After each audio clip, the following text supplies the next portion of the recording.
What's going on, guys? It's Keefe, and in today's video we're going over 5 things that only weak men do. Be sure to get all 5 of these because sometimes when you hear it from somebody else it can really strike something, like it did recently for me when I was watching a video, and it can really have profound impacts on your life. So make sure you get all 5 of these so you can check yourself and not be one of these weak men. You can be one of the elite 10%, whichever number you like, kind of men. So let's get straight into it. First guy I got here is the overly emotional guy. This is something that I really struggled with, actually, and I'm not talking about just like crying kind of overly emotional. I'm talking about being unable to keep your emotions in check.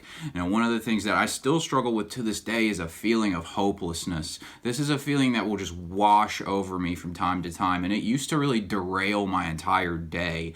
I mean, this is from somebody. I've been really striving for goals and for a long time, and I have a tendency to kind of I have to work on feeling like I'm lacking something in myself at the moment versus where I'm trying to get to. So this is something that really hits me, this feeling of hopelessness, because I've had to go through a lot of bumps to figure out to get on the right path. And so this feeling of hopelessness used to hit me. I'd wake up, I'd have a lot I wanted to get done, and it would just wash over me and basically derail my entire day. I wouldn't get anything done, and it would basically be a self-fulfilling prophecy, because if that's how I'm going to behave, then you're right, it is pretty much hopeless because I'm never going to get anything done.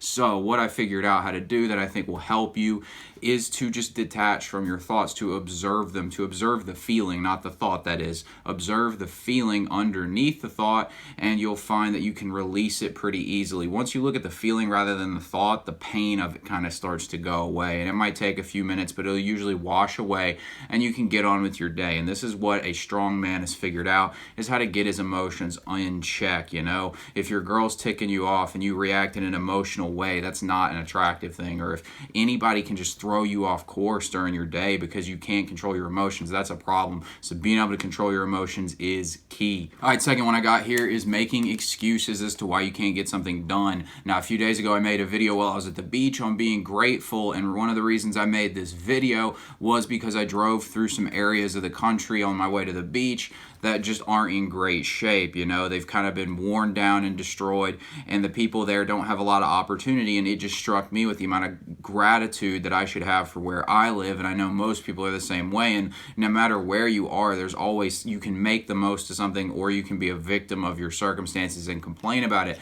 But making excuses never helps you, okay? Because once you make an excuse, you justify why you can't get something done. And I'm not saying you can't say like, well, something unforeseen happened, but making the excuse the reason why you can't get something is what I'm talking about. If there's an excuse why like it didn't work out this time because, you know, something crazy happened, but I'm still after it, that's different. But if you're using an excuse to explain why you have failed and you can't get anywhere in life, that's a weak mindset, and you're being a slave to whatever it is that you're making the excuse for. One thing, I learned this from Jordan Peterson, and if you want to really like see where this goes, then try playing out, he said, try playing out your victim story in the world. Try acting on that and see how things get. It always gets a hell of a lot worse when you start buying into your resentment and your victim mindset, and it makes everything worse. So you can think you're a victim all you want, but it doesn't help anything is really the point. So it's a pragmatic position. It simply doesn't make your life any better to be a victim. So just stop with the victim story, stop making excuses, and take accountability for your life. The third thing weak men do is hesitate. Decisive action is one of the cornerstones of being a strong man, right? You might not get everything to work out your way, but hesitation oftentimes comes down to a lack of confidence.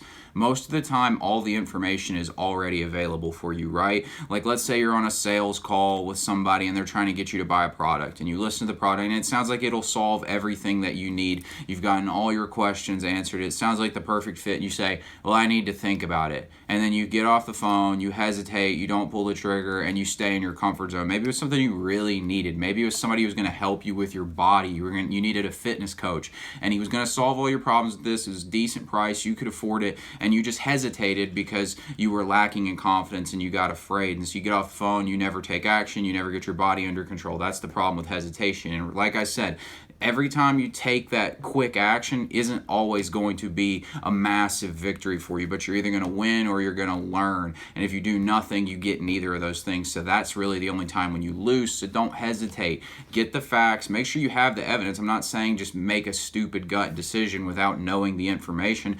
Gather the information you need to know and then make a decision. You don't need days and weeks and months to make this happen. I mean, I know people who do things like this, like, for example, in real estate, if you're buying a property, some people will take forever to determine if they want the property they looked at, and then usually they don't get the property because someone else bid on it. And it's just because people, these kind of people who hesitate, they're looking for the one thing that could go completely wrong with a situation. And here's the thing, every situation you go into is going to have something that's a little off, like center, right? I don't care what you get. Like if you get a Ferrari and you drive it down the road, you're going to feel the bumps in the car, right? Like there is no vehicle on the road that is both super fast sports car with Rolls-Royce luxury, right? So like you're gonna have to pick and choose and weigh options, but hesitation is an issue. You shouldn't hesitate. You should know what you're looking for, have that clarity, and then when it presents itself to you, take action. Don't hesitate. Fourth thing weak men do is hate on other men's success or just people in general success. This is something I struggled with, still struggle with from time to time when it comes to girls. Is a friend of mine might be doing well with a girl, and the first reaction I get isn't to be happy for his success and happy for his happiness. It's to be resentful and feel jealous and envious and think, why me, right? I'm somebody, I used to be really bad with girls, and this is something that had kind of plagued me for a long time, and I still have to work on it from time to time. And it's just like I always had this feeling of like, why am I not doing well with girls and someone else is? And I'd start comparing myself, start being resentful, jealous, all these things, and I wouldn't be happy for the person. And here's the thing, if you're actually secure in yourself and you don't feel lack, you feel abundant, you feel that things are taken care of for you, you won't be jealous or resentful of anybody else. And also, if you don't feel like you have everything, if you feel that lack, if you're like, yeah, I'm lacking in money, or I'm lacking with girls, or whatever it is, like in my case, I'm lacking with girls, it doesn't help to play that out. Like I was saying earlier, it doesn't help to play out that resentment. And then when every time this happened, like I would start feeling the resentment about this, I would contemplate it and realize, well, like it was on me because I was too scared to take the risk to go talk to the girl to make things happen. I wasn't getting out of my comfort zone. So at the end of the day, how can I blame this person for getting success? Like it's on me. I haven't taken the action. So like ultimately, most of the time, if you're mad at someone else for being successful, like you're resenting it or something like that, or you're jealous, if you're willing to just take a look at yourself, you'll realize you haven't done what they've done. You aren't taking the actions necessary, and it's completely within your control. So there's just no point in doing this. Again, it makes you look like you're lacking. It makes you look needy. It's just not a positive quality to have, to be unhappy for other people to be successful, because don't you want people to be happy for you when you're successful? So don't be narcissistic. Be happy for other people.